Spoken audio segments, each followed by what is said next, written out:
All right, what's up guys? This is going to be your Tuesday tip of the week, and this is week 2 of a progression, of a 3-week progression that we're doing to help you guys develop your strict ring muscle up. Last week I talked about how important it is to develop a strict ring muscle up prior to you just flailing or getting through the rings by means of kipping. And so last week we did some low kneeling ring muscle up drills with a tempo where we're just simply tracing the body with the rings, and a lot of it was supported by our legs. Now this week our goal is to actually increase and build our strength, our pulling and our pressing strength, and then also our time under tension for that false grip. And so step 1 is going to be spending time hanging with a false grip. And remember, the false grip is where our hands are through the rings essentially. We flex through our forearm and the majority of our hand is resting on top of the rings. This is a pulling and a pressing grip. This allows us to just make a smooth transition without needing momentum. So your job, find a pair of rings, hang them high enough so that you can hang from them,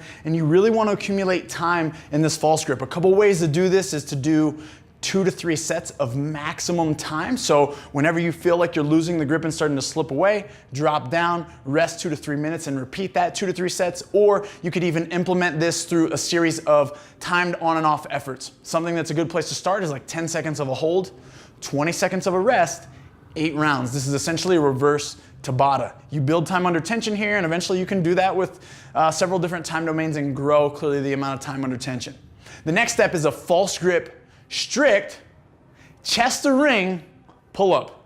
It's going to be extremely advanced for a lot of you, so don't worry, there's a scaling option as well where you guys can put a bench underneath your feet. You can jump, pull as deep as possible, and then resist it for 3 to 4 seconds each repetition. Eventually, you're going to start to get strong in those weak places, and you will be able to start to pull yourself deeper and deeper to the rings. Notice specifically that when you do these strict ring pull-ups, you want to lay back. So you want to have an angle, not just to be pulling straight vertically, because then that's going to leave us close to our clavicle. We need to pull below our sternum with our thumbs. At least that is the goal, and that's going to give us the opportunity to transition through the rings.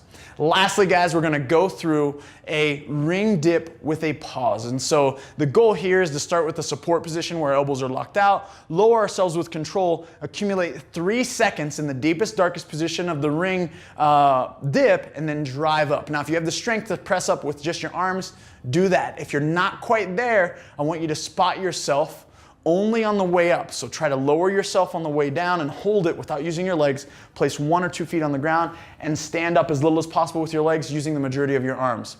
A great way to do this again is to try to maximize the amount of reps you can do in one set with that time under tension in mind, or to do a few smaller sets and accumulate reps. A great example would be to go through 3 to 4 sets of about 5 to 7 repetitions of this drill. And this week, you guys are going to be on your way to gaining the raw strength in order to develop the strict ring muscle up.